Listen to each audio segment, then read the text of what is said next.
Hi, how are you Hi. doing today? Good, much better than 2 weeks ago, too. Yay. I mean, not that there was anything wrong with you, but you were more stressed, right? And feeling It was- less loving.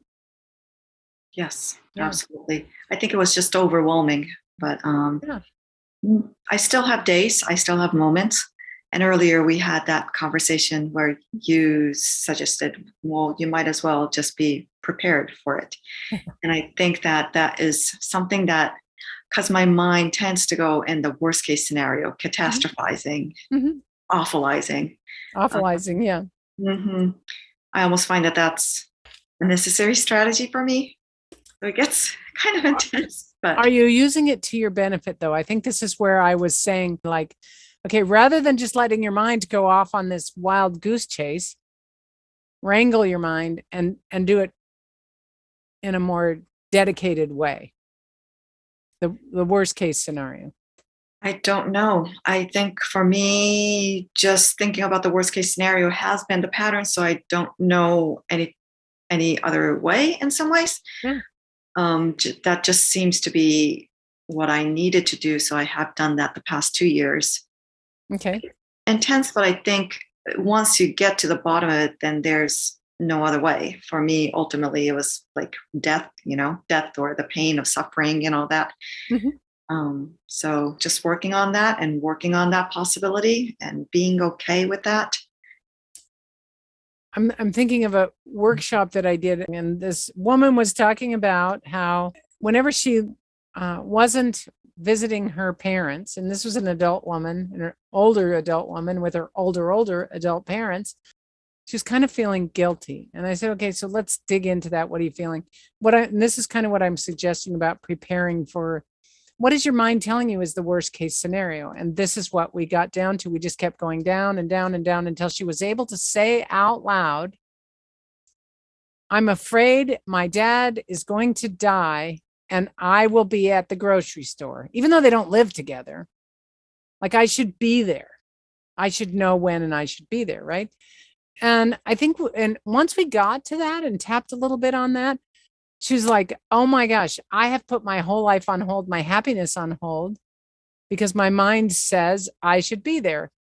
So, what I'm suggesting is again, shining a loving light on what is your mind actually telling you? Tell me if you can, you don't have to, but what's one worst case scenario that you've got going on a regular basis? Hmm. I I just get activated. So right now, I think one fear that I have is, well, what if we actually go into having food shortage? What if we go experience starvation? And part of it could be that I'm reliving some of the because my I grew up with my grandparents who were war survivors. Right. They have told me stories about people digging up potato roots, the Yeah. little Yeah. roots, and things like that. Or so just having those I guess, vision somewhere deeply embedded and That's feeling like, generational trauma, is what that is. And I do believe it's often passed along from storytelling, but your grandparents also experienced it firsthand. mm-hmm. And they were probably terribly frightened and they didn't have any tools to deal with it. Right. And uh, they were in the United States, is that right? Or were they in Japan? They were in Japan, and they're from Hiroshima. Oh, okay. So lots of trauma, Yeah. just horrible, unimaginable. Mm-hmm. Okay, so this is really interesting, and I hope you will all, if you're activated, just start tapping. But I want you to, this could be very healing for everyone on the call and for your grandparents who are probably not alive anymore, right? So your grandparents experienced this horrific thing, and people don't like to look at the images of what actually happened in Hiroshima because it's horrendous. It's inhumane, it's horrendous, it's awful. And so when we keep reliving it without actually dealing with it, we're perpetuating the awfulness. The what did you call it? Awful The life. awfulizing. Yes, the awfulizing. And it was awful, but do we want to keep reliving it? And here's what happens, and I hope I don't want to offend anybody who has generational traumatic things. What would it be like? Would any part of you feel bad, like you were being disloyal to your family, if you were to actually no longer carry that trauma?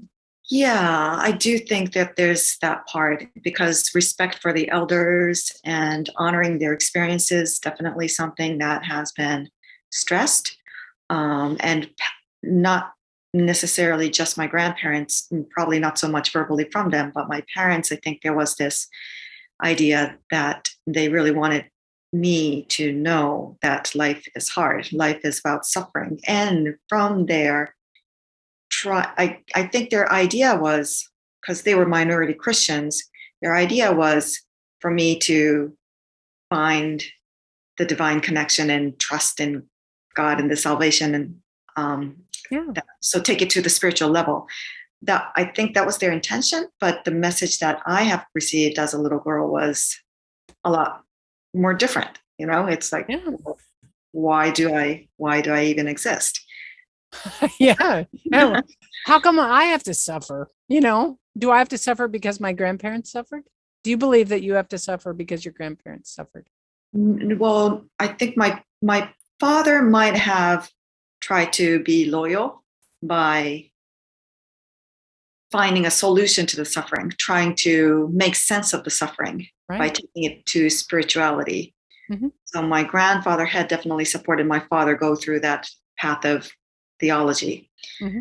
And so I think for me, the loyalty and not wanting to discredit that generational Right. inheritance, it does keep me stuck a little bit, if that makes sense.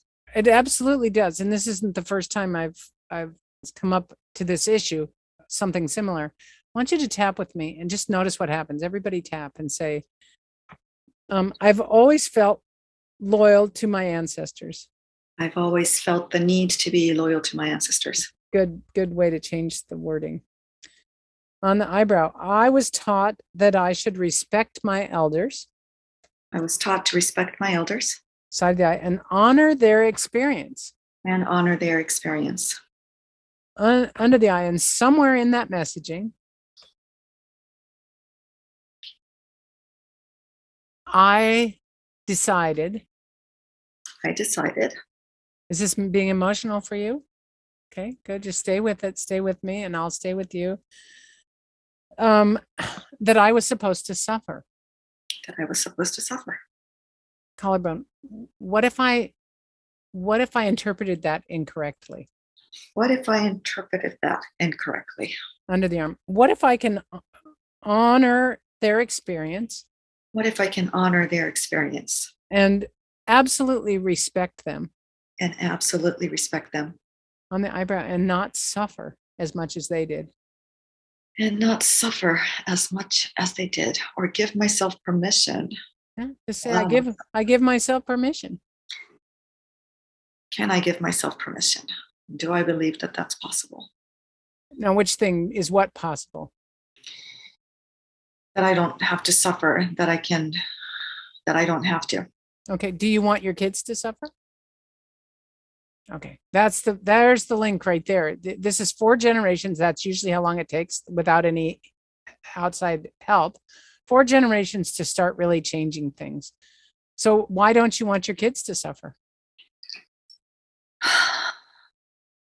Wow, great question. But I you don't want that you want them to honor their grandparents' experience, right? Or their great grandparents. I guess I would like for them to be aware and acknowledge that such suffering might exist, but that doesn't mean that I want them to suffer. They don't necessarily have to experience and go through the same things. Wonderful. So I want you to just tap here and say, things are already changing. Things are already changing. On the chin, through my children, I can see that I don't have to suffer. Through my children, I can see that I don't have to suffer. Collarbone. And I still respect my elders. And I still respect my elders. Under the arm, I never want to belittle their experience. I don't want to belittle their experience. But I don't want to repeat their experience either.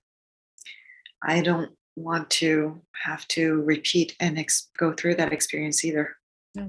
So Just try it in this moment, Mitsuko. Just try it for this moment only. For this moment only. I set myself free.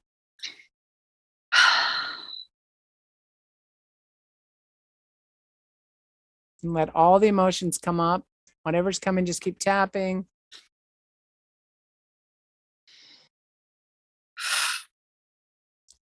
I'm free. I choose to be free in this moment. And that's all you ever have to be free in is this moment until you feel like you can go, okay, I've been doing this every moment for the last, 3 years. Now I can just make it a blanket statement. I choose to be emotionally free I choose to be emotionally free so that I can be a greater version of myself, so that I can be a greater version of myself, a more loving version of myself. a more loving version of myself. Okay. And just keep tapping for a little bit and let's let that emotion bubble up and do what it needs to do. Yeah. Deep exhale. That's so good. And everyone's holding space. I can't even see everybody's faces, but I know they're holding space for this because. Yeah, that was good. And Thank you. You're welcome. And there's another, I know you got to go. Is it time for you to go?